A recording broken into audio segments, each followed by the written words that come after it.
স্বাগত ডিবিসি নিউজের শুক্র ও শনিবারের আয়োজন কিশোর নিবেদিত প্রযত্নে বাংলাদেশে এক নতুন বাংলাদেশের পথ চলায় স্বাগত।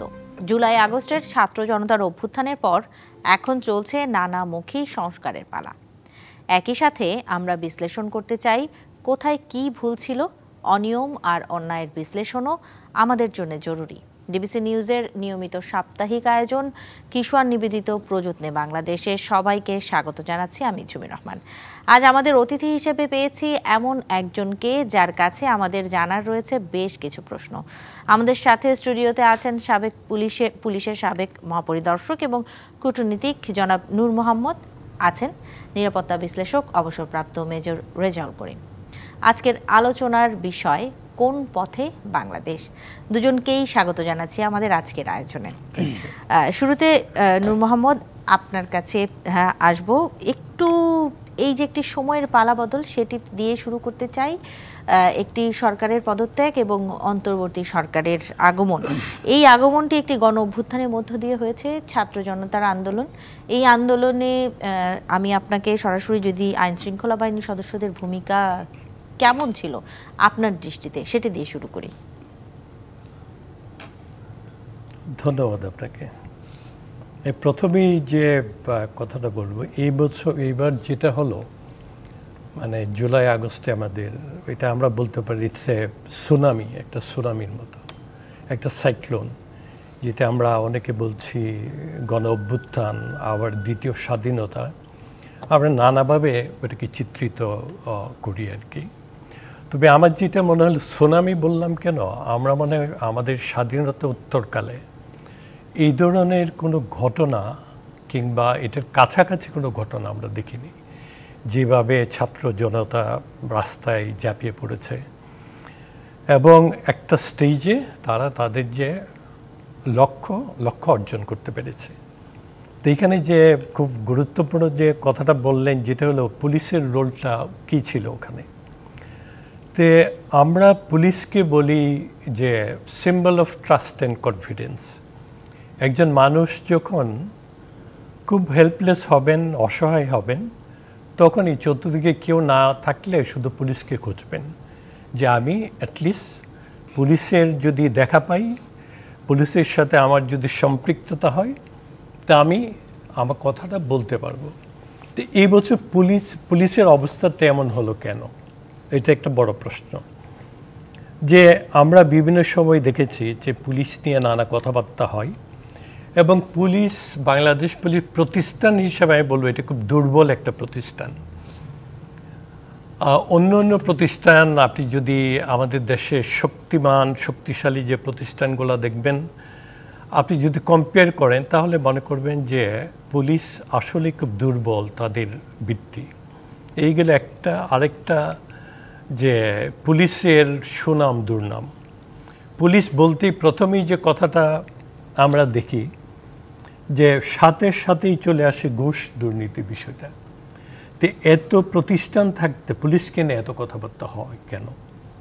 তো এখানে আমি যদি খুব সোজা অর্থে বলি যে এই পর্যন্ত পুলিশকে আমাদের দেশের রাজনীতিবিদরা বরাবরই ব্যবহার করে আসছে। যে অর্গানাইজ পুলিশ বাহিনীর সৃষ্টি 1861 সনে ব্রিটিশ আমলে, তারপর থেকে আমরা পাকিস্তান, তারপর বাংলাদেশে 53 বছর পুলিশকে নিয়ে আমরা অনেক সময় অনেক কথা বলি যে পুলিশের ভাবমূর্তি উজ্জ্বল করতে হবে, পুলিশের সংস্কার করতে হবে, কিন্তু এটা কথার মধ্যে আমি এত বছর দেখেছি তো পুলিশকে নিয়ে আসলে কোনো কিছু করা, পুলিশকে জনগণের পুলিশ করা, পুলিশের সাথে জনগণের একটা সম্পৃক্ত ঘটানো, ওইটা আমরা দেখি নাই। তো আপনি পুলিশকে যদি পলিটিসাইজ করেন, তাহলে পুলিশ যাদের জন্য কাজ করবে এই দেশের জনগণ, তাহলে তো ওদের সাথে কাজ করার এই সুযোগটাই আপনি দিচ্ছেন না, ওকে পলিটিক্যালি আপনারা ব্যবহার করছেন। জি, এই যে পুলিশকে রাজনৈতিক কাজে ব্যবহার করা, এটি নিয়ে আরও একটি প্রশ্ন রয়েছে আপনার কাছে আমার। তবে তার আগে আমি একটু রেজাউল করিম আপনার কাছে আসতে চাই। যে অনেক ক্ষেত্রে বলা হয় যে এই যে গুম, বিচার বহির্ভূত হত্যাকাণ্ড, এই সব কিছুর ক্ষেত্রে পুলিশের সাথে জড়িত থাকার একটি অভিযোগ কিন্তু আসে। এর সত্যতা কতটুকু এবং এই রকম যে পরিস্থিতি, সেই জায়গাগুলোতে আসলে পুলিশের শীর্ষ পর্যায়ের কর্মকর্তাদের দায় কতটুকু? ধন্যবাদ আপনাকে। খুবই গুরুত্বপূর্ণ একটি প্রশ্ন এই সময়ে, অন্তত বর্তমান পরিস্থিতিতে। আসলে সত্যতা কতটুকু এটা এখন অনেকটা অপ্রাসঙ্গিক, ইরিলিভেন্ট। কারণ হচ্ছে কি, আমরা গত এই আগস্ট মাস জুড়ে বা জুলাই মাস জুড়ে যা দেখলাম বৈষম্য বিরোধী ছাত্র আন্দোলন, সেখানে কিন্তু সব কিছু দৃশ্যমান। আপনি দেখতে পাচ্ছেন পুলিশ পিক আপে বা ভ্যানে করে ডেড বডিগুলো উঠিয়ে সেগুলোকে পুলিশ নিজে পুড়িয়ে দিচ্ছে, যেখানে পুলিশ হচ্ছে আমাদের রক্ষক। তারপরে আপনি দেখতে পাচ্ছেন যে প্রচুর ভিডিও ফেসবুকে, social media, TV media uploaded হয়েছে যে পুলিশ ফোর্স থেকে শুট টু কিল করা হচ্ছে। শুট টু কিল এটা কিন্তু, আমার পাশে স্যার আছেন এখানে, স্যার বলতে পারবেন যে শুট টু কিল এটা কিন্তু পুলিশের এই এটা পারমিশন নেই। শুট টু কিল হচ্ছে এটা মিলিটারি ওয়ারের ক্ষেত্রে করা হয়, যখন কোনো যুদ্ধ হয়, যুদ্ধ পরিস্থিতি হলে আপনার শুট টু কিল অর্ডার থাকে। আপনি কোনো সন্ত্রাসী বাহিনী বা কোনো বিরোধী কোনো শত্রু রাষ্ট্রের কোনো একজন আপনি প্রতিপক্ষ সেনাবাহিনী বা আপনার কাউন্টার ইনসার্জেন্সি অপারেশন, যেটা চিটাগাং হিল ট্র্যাক্সে, সেরকম পরিস্থিতিতে আপনি শুট টু কিল করতে পারেন। কিন্তু একটা শান্তিপ্রিয় একটা দেশে আপনার নর্মাল এরকম সিচুয়েশনে আপনি রায়ট কন্ট্রোলের জন্য শুট টু কিল করার অনুমতিটা নেই, এবং আইন অনুযায়ী আমরা সেই পারমিশনটা পাই না। সেটা কিন্তু হয়েছে এবং আমরা ভিডিও ফুটেজে দেখেছি, এবং স্নাইপার রাইফেল এবং স্নাইপার, প্রফেশনাল স্নাইপার ইউজ করা হয়েছে, যেটা বাংলাদেশের জন্য অনেক বড় একটা অ্যালার্মিং ফ্যাক্টর। সো এখানে সত্যতা কতটুকু, it's no more required to explain. আর যেটা দ্বিতীয় প্রশ্ন আপনি বললেন যে এর দায়টা কার, অ্যাকচুয়ালি এই দায়টা সম্পূর্ণরূপে পুলিশের তো আছেই, তার সাথে আরও এডিশনাল অনেক আছে। যেমন ওই সময় স্বরাষ্ট্রমন্ত্রী যিনি ছিলেন তার দায়, এবং আমরা তো স্বয়ং প্রধানমন্ত্রী শেখ হাসিনা, সাবেক প্রধানমন্ত্রী, তার তো কনভারসেশনে আমরা শুনতে পেয়েছি যে, এবং বিভিন্ন জায়গায় সাক্ষ্য প্রমাণ, তার উপস্থিত এসএসএফ অফিসার, এবং ওনাকে যখন পদত্যাগ করবেন সেই মুহূর্তে পিজিআর, এসএসএফ, তারপরে আমাদের বিভিন্ন সেনা কর্মকর্তা, আমলা, তাদের সম্মুখে, এবং সাবেক আইজিপি মামুন আবদুল্লাল মামুন, তাকে তো তিনি জিজ্ঞেসই করেছিলেন যে কেন এটা কন্ট্রোল করতে পারছেন না। তারপর শেখ হাসিনা তিনি বললেন যে আমরা যদি এটা কন্ট্রোল করতে চাই, হাজার হাজার না লক্ষ লক্ষ লোক মারা যাবে, যে মারা যাক। একটা দেশের প্রধানমন্ত্রী দায়িত্বে থাকা অবস্থায় যদি একজন এরকম বলতে পারে যে মরলে মারা যাক, কিন্তু আমি পরিস্থিতি কন্ট্রোল করতে চাই, গণভবনের দিকে যেতে কেউ না আসতে পারে, এইরকম পরিস্থিতিতে কিন্তু আপনার যখন ক্রিয়েট হয়, তখন একজন আইজিপি কিন্তু হেল্পলেস। কেন হেল্পলেস? কারণ তিনি পদত্যাগ করা ছাড়া তার কিন্তু আর অপশন নাই, তিনি থামাতে পারবেন না, কারণ তাকে চেঞ্জ করে আরেকজনকে আইজিপি বানাবে। তবে তারপরে আমরা বলবো যে যদি এরকম একজন আইজিপি পদত্যাগ করে, তারপরে আরেকজন পদত্যাগ করে, তখন কিন্তু একটা পর্যায়ে ওই প্রধানমন্ত্রী হন আর স্বরাষ্ট্রমন্ত্রী হন, তিনি হেল্পলেস হয়ে যাবেন। যে প্রসঙ্গক্রমে আমি মানে সামনে যদি সুযোগ হয় আমি সেক্ষেত্রে ওই নুহ স্যারকে প্রশ্ন রাখবো কিছু ক্ষেত্রে, যে আমি কি স্যার প্রশ্ন করতে পারি? হ্যাঁ, যেমন আমি স্যারকে উদ্দেশ্য করে যদি প্রশ্ন করি যে স্যার যখন আইজিপি ছিলেন, বরং তত্ত্বাবধায়ক গভর্নমেন্ট পিরিয়ড 2008 সালের দিকে স্যার আপনি দায়িত্ব নিয়েছেন, রাইট স্যার? তো ওই সময়টা কিন্তু সিচুয়েশন অনেকটা ফেভারেবল একজন আইজিপির জন্য, কারণ কেয়ারটেকার গভর্নমেন্ট পিরিয়ডে তখন আইজিপি যথেষ্ট ইন্ডিপেন্ডেন্ট। বাট ঠিক 2008-এর ইলেকশনের পরে 2009 থেকে কিন্তু আমি মনে করি স্যারের পরাধীনতা শুরু, কারণ পলিটিক্যাল গভর্নমেন্টের প্রেশার তার উপর আসা শুরু হলো। ওই সময়টাতে অনেকগুলো ঘটনা ঘটেছে, পিলখানা হত্যাকাণ্ড থেকে শুরু করে আমরা আরও পুলিশের এই যে গুম খুন, এটা কিন্তু শুরু হয়েছে 9 থেকে। সো এই 9 থেকে যখন গুম খুন শুরু হয়, বিচার বহির্ভূত হত্যাকাণ্ড শুরু হয়, এই জিয়াউল আহসান তখন র্যাব হেডকোয়ার্টার থেকে যে অপারেশনগুলো করেন, তখনকার সময়ে র্যাবের ডিজি ছিল হাসান মাহমুদ। সেই সময় কি কখনো কি স্যার এই বিষয়টা নিয়ে আপনি কি প্রশ্ন তুলেছিলেন, বা এই বিষয়টা নিয়ে কোনো একজন পুলিশের ঊর্ধ্বতন কর্মকর্তা, যাদেরকে আমরা আজকে দায়ী করি, তারা একজন কর্মকর্তা আছে যে কখনো পদত্যাগ করেছেন? পুলিশ বাহিনীতে আমি আপনাকে একা দোষ দেব না, একজন কর্মকর্তা কি নাই যিনি পদত্যাগ করতে পারেন? যেটা আমরা একজন পেয়েছি এই বৈষম্য বিরোধী ছাত্র আন্দোলনের সময়, কোনো একজন এডিশনাল ডিআইজি, আমি তার নামটা ভুলে গিয়েছি, আপনার খুলনার দিকে কোনো একজন এডিশনাল ডিআইজি বা ডিআইজি, যিনি পদত্যাগ পোস্ট দিয়ে সোশ্যাল মিডিয়াতে পোস্ট দিয়ে বলেছিলেন যে এই পুলিশে আমি চাকরি করতে চাই না, আমি এই জব ছেড়ে দিতে চাই। এই প্রথম আমরা কোনো একজন ঊর্ধ্বতন কর্মকর্তাকে এইরকম বই প্রকাশ করতে দেখলাম, তার সেটা অনেক পরে গিয়ে, সেটা অনেক পরে। হ্যাঁ, কিন্তু এই যে আপনার চাকরি জীবনে স্যার আপনি কি দেখেছেন কখনো? আমার মানে দুটো প্রশ্ন একসাথে, যে এইভাবে আমার কথা পদত্যাগ, আপনি হয়তো আপনার উত্তর থাকবে এটা যে আমি পদত্যাগ করব, পদত্যাগ করার পর তো প্রধানমন্ত্রী আরেকজনকে আইজিপি বানাবে, ঠিক আছে, আরেকজনে পদত্যাগ করলো, তারপরে এভাবে কয়জনকে উনি পদত্যাগ করাবে? একটা পর্যায়ে তাকে তো থামতে হবে। এই এই দৃশ্যটা আমরা কেন দেখতে পাই না, এক। আর দুই নম্বর প্রশ্ন যেটা, যে এই যে গুম খুন বিচার বহির্ভূত হত্যাকাণ্ড যেটা আপনার সময় শুরু হয়েছে, তখন আপনার ভূমিকাটা কি ছিল স্যার? ভেরি গুড, বলবো? জি নিশ্চয়ই। না, থ্যাংক ইউ। যে প্রথম যেটা আমি বলবো, আপনার প্রথম প্রশ্নের উত্তরটা হলো যে এত কিছুর পরেও রিটায়ারমেন্টের কথা যেটা বললেন, যে আমি চাকরি ছেড়ে দিয়ে মানে আমি রিটায়ার করি না কেন, চাকরি ছাড়ি কি না, এটা আমাদের দেশে এই কালচারটা তো নাই। আর আমরা যারা আমাদের সরকারি চাকরিতে আসি, তা আমাদের দেশে প্রায় সবাই নিম্নবিত্ত মধ্যবিত্ত পরিবারের সন্তান। তো কেউ চায় না যে চাকরিটা ছেড়ে একটা মানে সাগরের মধ্যে পড়ুক আর কি। তো সবাই চায় যে আমি ঠিক আছে দেখি কতটুক মেনে চলতে পারি, মানায় চলতে পারি, এইটাই সবার মধ্যে এই চিন্তাটা থাকে। আর আমি তো প্রথমেই যেটা বললাম, পুলিশ হলো এই দেশের সবচেয়ে দুর্বল প্রতিষ্ঠানের মধ্যে একটা। তো আমাদের দেশে এত বড় বড় প্রতিষ্ঠান, এত শক্তিশালী প্রতিষ্ঠান, আপনি কেউ কি মানে চাকরি ছেড়েছে দেখান আমাকে উদাহরণ। যে এত বড় বড়, আপনি সামরিক বাহিনীর কথা বলেন, আপনি জুডিশিয়ারির কথা বলেন, প্রশাসনের কথা বলেন, কনস্টিটিউশনাল বডির কথা বলেন, কেউ কিন্তু চাকরি ছাড়ে না। আর গত 15 বছরে যে সংস্কৃতিটা হয়েছে, যে কথা না বলার সংস্কৃতি, আমি এখানে কথা বলতে পারবো না, কথা বললে আমার কি হবে, আমি যদি কথা বলি তাহলে আমার একটা বদলি হবে, বদলিটা কোথায় হবে, একটা অপমানজনক জায়গায় আমার বদলি হবে, আমার প্রমোশন হবে না, আমি নানাভাবে সরকারের কাছে একটা ভিকটিম হিসেবে নানাভাবে ভিকটিমাইজড হব। এবং এটি চাকরিজীবী কেউ হয়তো এটা চায় না। তবে আপনি যেটা বললেন, একটা মূল্যবোধ এবং নৈতিকতার অবস্থান থেকে, এটা যদি একটা উদাহরণ হিসাবে বিভিন্ন অবস্থান, যারা ভালো ভালো অবস্থানে আছে, ওরা যদি এই উদাহরণ দেখাতে পারতো, তাহলে হয়তো অনেকে ওই রাস্তায় যেত। তো এখন রাষ্ট্র যদি দানব হয়, তাহলে প্রতিষ্ঠানকে দানব বানানো, যে কাউকে দানব বানাতে পারবে। এখানে আমরা হারুনের কথা বলি, বিপ্লবের কথা বলি, এর কথা বলি, ওর কথা বলি। রাষ্ট্র যদি চায় তাহলে এরকম বিপ্লব হারুন আরও খুঁজে বের করতে পারবে। তো এখন রাষ্ট্রের দায়িত্ব কী? তো এটাই হলো একটা বড় প্রশ্ন, আমরা কেন বানাচ্ছি, আমরা দানব কেন বানাচ্ছি, এর থেকে বের হওয়ার রাস্তাটা কি? আর যে এই প্রসঙ্গে একটা প্রশ্ন করি, ওটা আপনার শেষ করে না, আপনার আরেকটু বাকি আছে। আপনি যেটা বললেন যে আমি যখন পুলিশের আইজি, তখন কিন্তু গুম হত্যার ওই জিনিসটা ওইভাবে শুরু হয় নাই।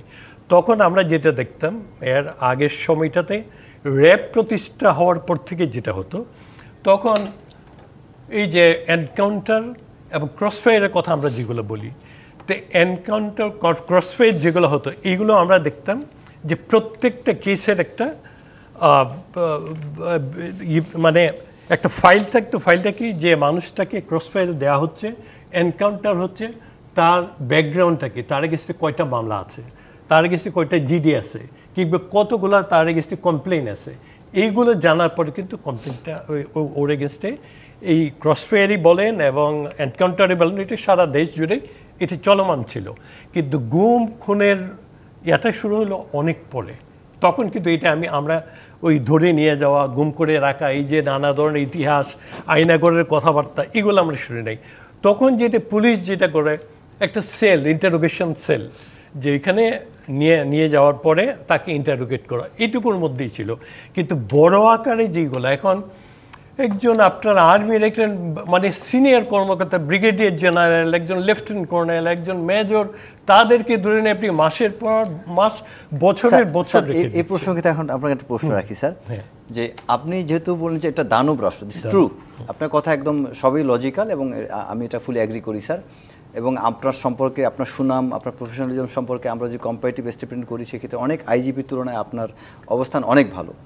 এখন সে আপনাকে, আপনি যে বলেন যে দানব রাষ্ট্র, এই দানব রাষ্ট্র বা দানব সরকার, তার সাথে তাহলে আপনি স্যার আইজিপি হিসেবে না হয় বাধ্য ছিলেন, আপনি তাহলে ওই সরকারের নমিনেশন নিয়ে সেই সরকারের কেন পার্লামেন্টারি মেম্বার হলেন? রাইট, হ্যাঁ, খুব ভালো প্রশ্ন। এই প্রশ্নের প্রায় আমাকে উত্তর দিতে হয় যে আপনি এত কিছু জানার পরও আমি কেন নির্বাচন করলাম, আবার এই দানব রাষ্ট্রের সাথে নিজেকে জড়ায় ফেললাম। এটার উত্তরটা হলো ভেরি সিম্পল, যে আমাদের দেশে আমরা যেটা দেখে আসছি যে সবাই একটা কাঠামোর মধ্যে থাকতে চায়, একটা সিস্টেমের মধ্যে থাকতে চায়। আমি যদি একটা সিস্টেমের মধ্যে থাকি, আমি যদি একটা কাঠামোর মধ্যে থাকি, আমি ভালো কিছু করতে পারবো, মন্দ কিছু করতে পারবো। তো একটা সিস্টেমের মধ্যে, কাঠামোর মধ্যে থাকলে মন্দ সিস্টেমের মধ্যে যদি একটা ভালো মানুষ থাকে, কিছু একটা ভালো পজিটিভ কিছু একটা করার চেষ্টা করতে পারে। আবার ভালো সিস্টেমে যেমন ভালো মানুষগুলো উপরে থাকে, মন্দ সিস্টেমে মন্দ মানুষগুলা উপরে থাকে। তা আমাদের সিস্টেমটা কাঠামোটা ছিল মন্দ, তো এই জন্য তো আমি সার্ভাইভ করতে পারলাম না, টিকতে পারলাম না। আর এখন মনে হয়েছিল যে ওইখানে আসলে এলাকায় একজন রিটায়ারমেন্টের পরে মানুষ থাকে যে চিন্তা করে আমি একটা কিছু করি, মনে হলো এলাকার ডেভেলপমেন্ট বা অ্যাক্টিভিটিস ওয়ার্ক কিছু হইলো, করতে পারলাম, গেলাম, নিজের অবস্থান থেকে চেষ্টা করেছি কিছু করার জন্য, এই আর কি। তবে একটা বিষয় স্যার এখানে কিন্তু লক্ষণীয়, আপনি হয়তো খেয়াল করেছেন কিনা, যে এই শেখ হাসিনার কিন্তু একটা চমৎকার টেকনিক ছিল কি, যে যেসব মানুষগুলো একটু ইমেজ ভালো, তিনি কিন্তু তার ইমেজটাকে তার পলিটিক্যাল ইন্টারেস্টে ব্যবহার করেছেন, এবং ওই ব্যক্তিগুলো ব্রিলিয়ান্ট হওয়া সত্ত্বেও তারা তাদের ইমেজগুলো ধরে রাখতে ব্যর্থ হয়েছেন। প্রধানমন্ত্রী শেখ হাসিনার কাছে তার ইমেজটাকে বিক্রি করে দিয়েছেন। যেমন ধরেন, উনি যখন ক্রিকেটার সাকিব আল হাসানকে দেখলেন খুব সুনাম অর্জন করেছে, সাকিবকে তিনি ইউজ করেছেন। তিনি যখন দেখলেন বাংলাদেশে কিছু নায়ক, রিয়াজ, অনন্য যারা ভালো করছেন তাদেরকে ডেকে তাদেরকে তিনি স্টিগম্যাটাইজ করলেন। ঠিক তেমনি আপনি মাশরাফিকে কিন্তু একটা ভালো বাংলাদেশের সম্পদ ছিল, সেই মাশরাফি কিন্তু তার বাড়িটা আজকে মানুষ পুড়িয়ে দিল, কারণ কি আওয়ামী লীগে যোগ দেওয়ার কারণে। তারপরে আপনি যখন আইজিপি, অ্যাটলিস্ট তত্ত্বাবধায়ক গভর্নমেন্ট পিরিয়ডে তখন আপনার যথেষ্ট সুনাম ছিল, সেই আপনাকে কিন্তু পলিটিক্যালি তার পার্টিতে যোগ দিয়ে আপনাকেও কিন্তু অনেকটা বিতর্কিত করলেন। এই জায়গাটা থেকে স্যার আপনার সাজেশনটা কি, যে অ্যাকচুয়ালি আমাদের দেশে যারা মোটামুটি একটা ভালো ইমেজ থাকে সেই মানুষগুলো কেন পলিটিক্যাল ইনভাইটেশন পেলেই কেন জয়েন করতে হবে, এতটা অ্যাম্বিশন? জি, এই প্রশ্নটি উত্তর নিশ্চয়ই নিব, সাথে আমারও কিছু জানার রয়েছে। একটু বিরতির সময় হচ্ছে, বিরতি নিয়ে ফিরছি, একটু থাকুন দর্শক। কিশোর নিবেদিত প্রযত্নে বাংলাদেশ আয়োজনে একটি বিরতি নিচ্ছি, সঙ্গেই থাকুন। আমন্ত্রণ আরও একবার কিশোর নিবেদিত প্রযত্নে বাংলাদেশ আয়োজনে। আমাদের আজকের আলোচনার বিষয় কোন পথে বাংলাদেশ, এবং এই আলোচনায় আজ আমাদের সাথে স্টুডিওতে আছেন সাবেক পুলিশের সাবেক মহাপরিদর্শক এবং কূটনীতিক জনাব নূর মোহাম্মদ, আছেন নিরাপত্তা বিশ্লেষক অবসরপ্রাপ্ত মেজর রেজাউল করিম। দুজনকে আরও একবার স্বাগত। নূর মোহাম্মদ, আপনার কাছে আসতে চাই। রেজাউল করিম বিরতির আগে যেই প্রশ্নটি করেছিলেন সেটিকে যুক্ত করে আমি জানতে চাইব যে এই যে ক্রস ফায়ার, গুম, আপনি আয়নাঘরের কথা বলছিলেন, এই যে বেশ কিছু কর্মকাণ্ড এবং আইন শৃঙ্খলা রক্ষাকারী বাহিনী প্রতিটি রাষ্ট্রের যেই আইন শৃঙ্খলা রক্ষার জায়গাগুলোকে ব্যবহার করা হয়েছে, এবং সেই রাজনীতিতেই যেটি রেজাউল করিম বলছিলেন যে ক্লিন ইমেজ যারা, তাদেরকে নিয়ে আসা, এটি কি ব্যক্তি ইচ্ছায় হয়েছে নাকি তাদেরকে নিয়ে আসা হয়েছে? দেখেন, একটা বিষয় আমি যেটা বলবো, মানুষের মধ্যে ওই যে আমরা বলি যে কিছু হিউম্যান ফিলিংস, যে লোভ, মানুষের মধ্যে হিংসা, বিদ্বেষ, ভয়, ভীতি, এগুলো থাকবেই। যে রাজনীতিতে আসার কারণটা কি, এটা আমি এটাই বললাম যে আমার মনে হয়েছিল যে এখানে যদি আমি একটা কাজ করার একটা সুযোগ পাই তাহলে কিছু কন্ট্রিবিউট করতে পারবো। আর এই দেশে আপনি দেখবেন ক্ষমতা এবং ক্ষমতা বাইরে 100 এবং 0। তো এই দেশে এখন আপনার যদি কোনো অবস্থা এবং অবস্থান না থাকে, আপনি রেলগাড়ির একটা টিকিটও করতে পারবেন না আপনার পরিচয় যদি না থাকে। তো এখন এই জন্য সবাই চেষ্টা করে যে আমি একটা কাঠামোর মধ্যে থাকি, একটা কিন্তু এরকম কেন হয়েছে তাহলে? একেবারে সাধারণ মানুষ যারা রয়েছে তাদের কি হবে? এক্স্যাক্টলি আমাদের প্রশ্ন এটা, এই যে প্রশ্নগুলা, যে এখন এই প্রশ্ন এটাই যে আমরা যখন সংসদে ছিলাম কিংবা যখন চাকরি করতাম, সবসময় এগুলা, এর মধ্যে যারা একটু পেশাদারিত্ব আছে এবং মন মানসিকতা ভালো, তাদের মনে বারবারই কিন্তু প্রশ্নটা ছিল। কিন্তু প্রশ্নটা করার মতো এই যে আমাদের কথা না বলার সংস্কৃতি, এবং প্রতিটা দিন আমার মনে হয়েছে কথা না বলার জায়গাটা সংক্ষিপ্ত, আরো ছোট হয়ে গেছে। এবং এর থেকে উদ্ধার হওয়ার, এখন বলতে পারে সবাই এখন যে প্রশ্নগুলো করে যে এতদিন বলেন নাই, তো এতদিন বলার সুযোগটা কারো ছিল না। এই দেশের সুশীল সমাজ যারা সবসময় ভালো কিছু নিয়ে কথা বলে, তাদের মধ্যে এমন একটা গুরুত্বপূর্ণ মানুষ বলেন 15 বছরের মধ্যে কেউ কথা বলছে কিনা, জুডিশিয়ারিতে কেউ কথা বলছে কিনা, প্রশাসনে। এখন সব যে পুলিশ হলো একটা, যেটা বলি যে আপনার সরকারের দৃশ্যমান শক্তি হলো পুলিশ। তো এবার যে সব ঝামেলাটা গেল, ধ্বংস হলো, মারা গেল এই ছাত্র জনতার সাথে পুলিশের সদস্যরা মারা গেছে। তো কেন? সরকার সবসময় যারাই ক্ষমতায় আসেন পুলিশকে দিয়ে সবচেয়ে অপ্রিয় কাজগুলো করান। এখন মিছিলটা ডিসপার্স করতে হবে। জি, সেই জায়গাটা থেকে কিন্তু প্রশ্ন যে পুলিশের একজন ঊর্ধ্বতন সর্বোচ্চ কর্মকর্তা হয়ে আসলে আমরা এই জায়গাটি থেকে নিজের ভূমিকা কতটুকু রাখতে পারি, সেটি হোক সরকার বা আমার উপরে অনেক চাপ আসতে পারে, এই চিন্তাগুলো মাথায় রেখেই আমি আমার কাজটি ঠিকমতো করলাম কিনা, আমার নিজের জবাবদিহিতার জায়গাটা আমি নিজের কাছে দিন শেষে দিতে পারলাম কিনা সেটা আমরা ভাবি কিনা। এই প্রসঙ্গটার পাশাপাশি আপনার যেই দায়িত্বরত অবস্থায় পিলখানা হত্যাকাণ্ড একটি সবচেয়ে আলোচিত বিষয় এবং বর্তমান সময়ে আগের সরকারের এই পিলখানা হত্যাকাণ্ডে ভূমিকা নিয়ে অনেক সমালোচনা হচ্ছে। সেই সময়ে আসলে পুলিশের কোনো ভূমিকা বা কোনো কাজ করার ছিল কিনা? না, পিলখানা এটা তো একটা খুব আপনি যেটা খুব ভয়ঙ্কর একটা ঘটনা। এখানে আমার নিজেরও পার্সোনাল ট্র্যাজেডি বলতে পারেন, পারিবারিক ট্র্যাজেডি। তো এইখানে দেখেন পুলিশের কাজটা কি। পুলিশের কাজটা হলে আপনি যদি মোটার আগে দেখেন আইন শৃঙ্খলা রক্ষা করা, অপরাধ দমন নিয়ন্ত্রণ। মানে আমি বলি দেশের ইন্টারনাল সিকিউরিটি। আমাদের রেজা, মেজর রেজা ওর আর্মিতে কাজ করছে, আর্মির যেটা ছিল এক্সটার্নাল, আর পুলিশের হলো ইন্টারনাল সিকিউরিটি।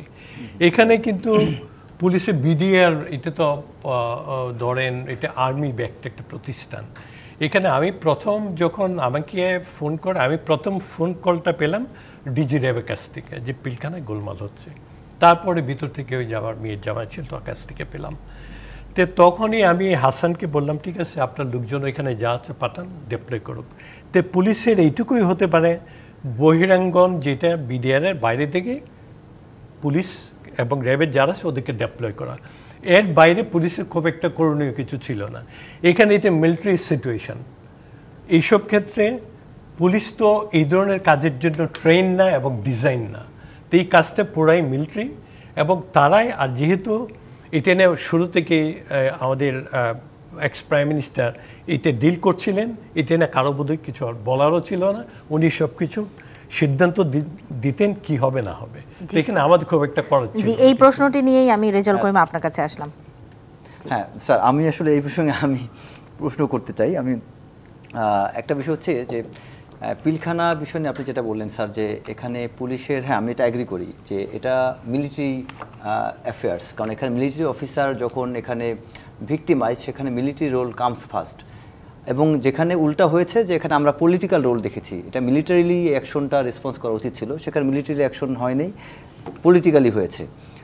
তো আপনি যখন স্যার র্যাবকে, আপনি যে আপনার কথা বলছেন, আপনি যেটা বললেন যে আমি র্যাবকে নির্দেশ দিয়েছিলাম, কিন্তু আপনি তো পুলিশ বাহিনীর প্রধান, পুলিশের দিক থেকে তো র্যাব হচ্ছে পুলিশের একটা অংশ, আর আপনি হচ্ছে পুলিশ বিশাল একটা প্রতিষ্ঠানের আপনি প্রধান। তখন ওই মুহূর্তে স্যার আপনার দিক থেকে সেনা প্রধান বা শেখ হাসিনা এদের কি কোনো অ্যাপ্রোচ করেছিলেন কিনা? হ্যাঁ, এটা তো কমন, এটা ঘটনার পরপরই তো আমরা কথা বললাম। এবং আপনার ওই যে প্রাইম মিনিস্টারের বাসস্থান যেটা ইয়াতে ছিল ওখানে গেলাম, যমুনায় গেলাম, গিয়ে কথাবার্তা বললাম।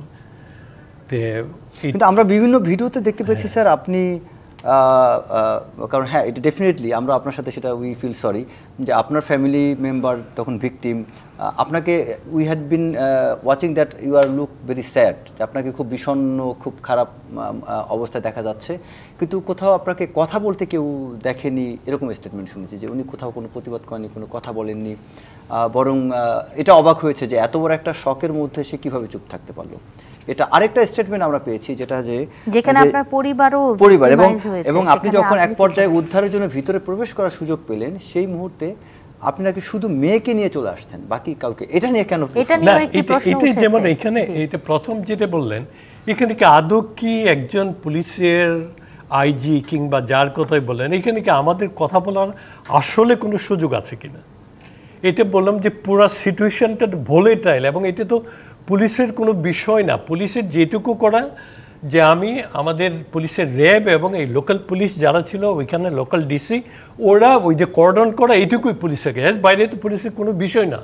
এখানে আপনার ইন্টেলিজেন্স আছে, ইভেন আপনার ওই যে কি বিডিআর ইন্টেলিজেন্স, তারপর আপনি ডিজিএফআই, এনএসএ, কত প্রতিষ্ঠান, তো দেখবে তারা, কিন্তু আমাদের দেখার কোনো বিষয় না। আরেকটা যেটা বললেন, এখানে কি কথা বলার কি আছে?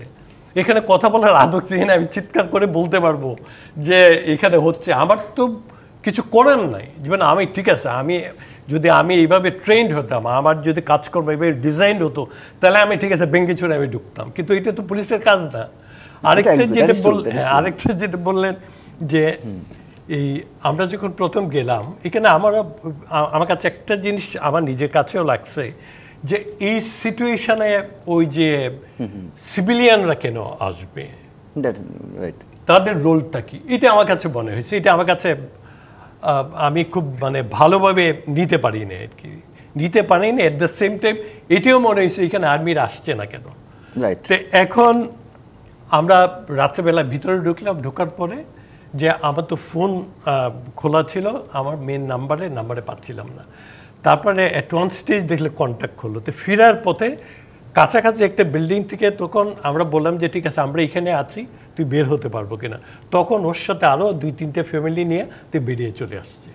তার সাথে 3টা ফ্যামিলি ছিল, আরো 3টা ফ্যামিলি। এই ওরা যে বিল্ডিংয়ে চলে এখান থেকে বেরিয়ে চলে। আরেকটা প্রশ্ন স্যার, এখানে আমরা এই ঘটনাটা হয়তো আপনার মনে আছে কিনা, পিলখানা হত্যাকাণ্ডের পরে যখন ওই এই ঘটনা ঘটার পরে যখন সাবেক প্রধানমন্ত্রী বেগম খালেদা জিয়া তিনি চিন্তা করলেন যে এই ক্ষতিগ্রস্ত এই পরিবারকে, যারা পরিবার হতাহত হয়েছে, মারা গেছে, তার বিশেষ করে যাদের বাবা মারা গিয়েছে বা তার হাজব্যান্ড অফিসার মারা গেছে, তার ওয়াইফকে বা বাচ্চাদেরকে সান্ত্বনা দেওয়ার জন্য খালেদা জিয়া তখন চিন্তা করলেন যে তাদেরকে দেখতে যাবেন।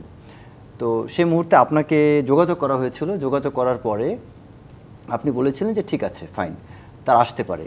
এরপরে যখন বেগম খালেদা জিয়া এবং তার সাথে তার security adviser major general Fazle Akbar এবং ফখরুল ইসলাম আলমগীর শাহ আর অনেকে ছিলেন, তারা যখন রওনা করবেন, অলরেডি স্টার্ট করেছেন, ঠিক ওই মুহূর্তে আপনার স্টাফ অফিসার তাকে ফোন করেন, স্টাফ অফিসার বা আপনি, if I am not wrong, আপনি অথবা স্টাফ অফিসার, আপনি পরে ফোন করে তাদেরকে বলেন যে আমি তো এই মুহূর্তে যদি আসি এটা আমার জন্য একটা বিব্রতকর হবে, এটা শেখ হাসিনা ভালো নজরে দেখবে না, যেটা আপনি বুঝাতে চান।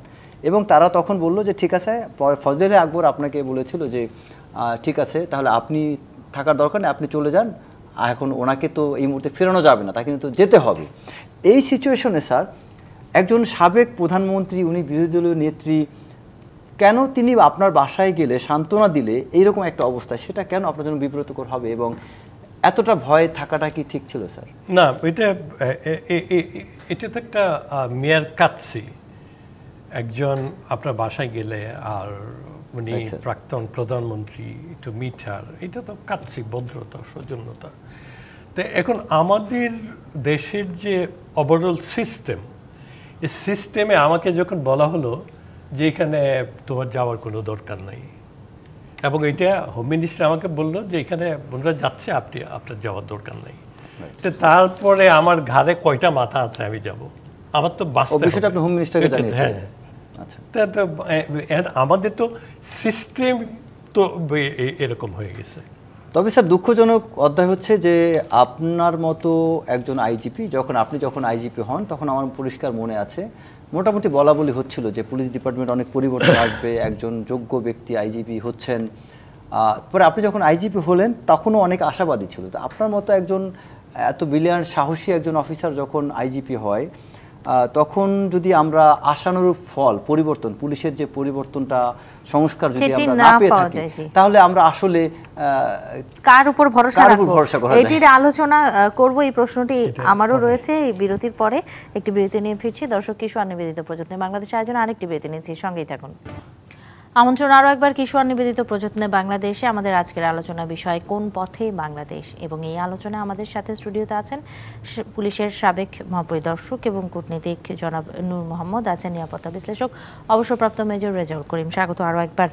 রেজাউল করিম, আপনার প্রশ্নটি নিয়ে আমি নূর মোহাম্মদ আপনার কাছে আসতে চাই, যেটি বিরতির আগে করছিলেন রেজাউল করিম। পাশাপাশি এটিও বলতে চাই, আওয়ামী লীগ সরকারের সময়ে আপনার পরবর্তীতে আরও যারা আইজিপি এসেছে প্রত্যেককেই, অধিকাংশকেই কিন্তু দেখা গেছে যে তাদের নামে দুর্নীতির যেই চিত্র, এবং দুজন আইজিপি ইতিমধ্যে রিমান্ডে আছে এবং একজনের সম্পদের অঢেল তথ্য তিনি দেশের বাইরে তাকে পাওয়া যায়নি, এবং এই যে আরও অনেক পুলিশ কর্মকর্তার অবৈধ সম্পদ দুর্নীতির চিত্র আসলে তুলে ধরলে এই সময় শেষ হয়ে যাবে আমাদের। সংক্ষেপে বলতে চাই যে কেন পুলিশকে এত দুর্নীতিতে যেতে হলো এবং কি কারণে, কি বাধ্য করলো?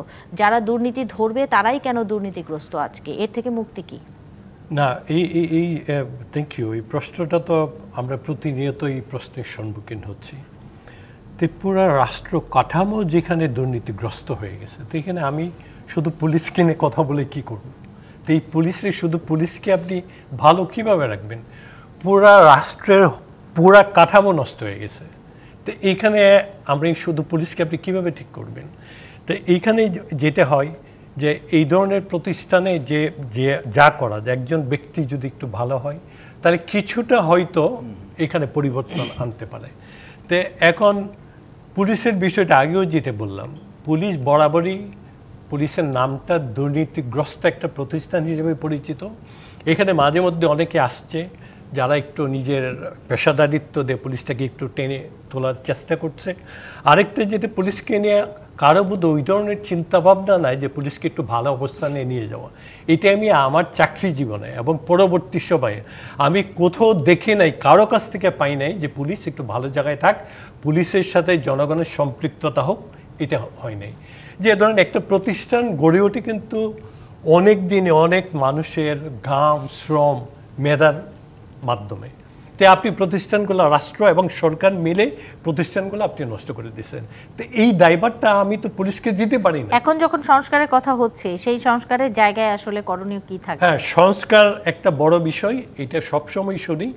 তো এইবার আমরা আশাবাদী হতে চাই, আশার চর্চা করতে চাই যে এইবার যেটা হচ্ছে, এইবার আমরা আশাবাদী হওয়ার যথেষ্ট কারণ আছে। সংস্কারটা কি? সংস্কার আপনি পুলিশে কাজ করবে, পুলিশের কাজে কোনো ধরনের ইন্টারফারেন্স হবে না। এই যে গত কয়েকদিনে আমি দেখলাম 111 বার একটা ডেট হয়েছে আপনার সাংবাদিক দম্পতি সাগররুনি এবং ত্বকী হত্যা মামলা। তো এইগুলো তো পুলিশের বিষয়। এইটা মন্ত্রী এটা ইন্টারভেন করবে কেন? এইটা প্রধানমন্ত্রী অফিসে যাবে কেন?